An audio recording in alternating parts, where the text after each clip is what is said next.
Kita akan coba menjelaskan dulu beberapa poin yang perlu diketahui oleh setiap muslimah. Yang pertama, dalam masalah kewajiban Anda ini, Anda harus mengetahui bahwasanya Allah Subhanahu wa Ta'ala telah memilih suami Anda menjadi pemimpin. Ini pilihan langsung dari Sang Pencipta Allah. Semua laki-laki yang sudah menikah, pemimpin dalam rumah tangganya. Dan pemimpin itu wajib didengar, dipatuhi, dihormati, dimuliakan, selama bukan pelanggaran Allah atau agama Allah Subhanahu wa Ta'ala. Ini poin penting sekali. Renungi baik-baik firman Allah Subhanahu wa Ta'ala dalam surah An-Nisa, surah nomor 4 ayat 34 yang bunyinya.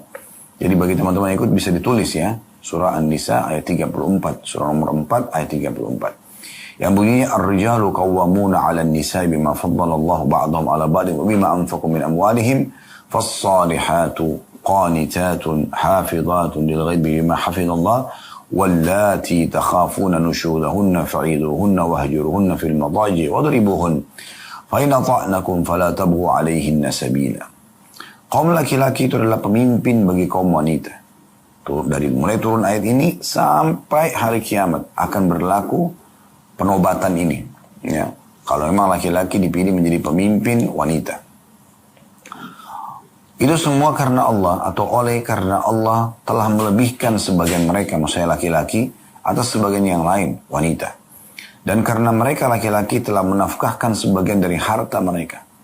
Ya, mereka diwajibkan untuk memberikan nafkah. Mereka kerja sebulan penuh, seperti di masa kita sekarang kan gaji bulanan ya. Kerja sebulan penuh, kemudian hasil keringatnya itu diberikan kepada, atau untuk memenuhi kebutuhan istrinya. Sebab itu, kata Allah Subhanahu wa Ta'ala, wanita yang salihah, tolak ukurnya, ya, ialah yang taat kepada Allah lagi memelihara diri ketika suaminya tidak ada. Jadi maksudnya, wanita yang bisa dinilai, yang memahami apa yang Allah inginkan, apa yang Allah maksudkan di dalam ayat ini, bahwasanya suami itu kedudukannya tinggi, harus dimuliakan, yaitu mentaati keputusan Allah ini. Kalau suami adalah pemimpin, Anda tidak boleh mengatur suami, tapi Anda diatur oleh suami, ya, itu benar. Selama bukan pelanggaran agama. Keluar rumah pun harus dengan izinnya. Apapun yang Anda ingin lakukan yang bisa membahagiakan hatinya. Itu perintah langsung dari Allah Subhanahu wa Ta'ala. Ya. Sebab itu kata Allah Subhanahu wa Ta'ala, wanita yang salihah ialah wanita yang taat kepada Allah lagi memelihara diri ketika suaminya lagi tidak ada. Tidak selingkuh. Dan itu semua karena Allah telah memelihara mereka. Sebelum nikah, dinaungi oleh ayahnya. Setelah menikah, dinaungi oleh suaminya. Allah pelihara mereka. Wanita-wanita yang kamu khawatirkan nusyuznya, pembangkangannya terhadap kepemimpinanmu, hai para suami, maka nasihatilah mereka. Ingatkan, ini nggak boleh, Allah larang dan seterusnya. Ya. Kemudian, bila mereka masih nolak, pisahkan mereka di tempat tidur mereka. Jangan digauli. Kalau mereka juga masih membangkang, nggak mau menjalankan perintah Allah SWT, nggak mau menjalankan tugas dia sebagai istri, melayani biologi suami, ya, melayani kebutuhan-kebutuhannya, sudah dinasihati baik-baik tidak mau dengar, sudah diboikot, diranjang tidak mau dengar, maka pukullah mereka. Allah SWT menyuruh itu, tapi bukan pukulan yang melukai. Kata Nabi SAW, hindari wajah. Sebagian ulama dia mengatakan darbatun ghairu mubarrah, pukulan yang tidak boleh berbekas, peringatan, ini nggak boleh. Ya. Ada juga yang mengatakan dengan menggunakan kayu siwak.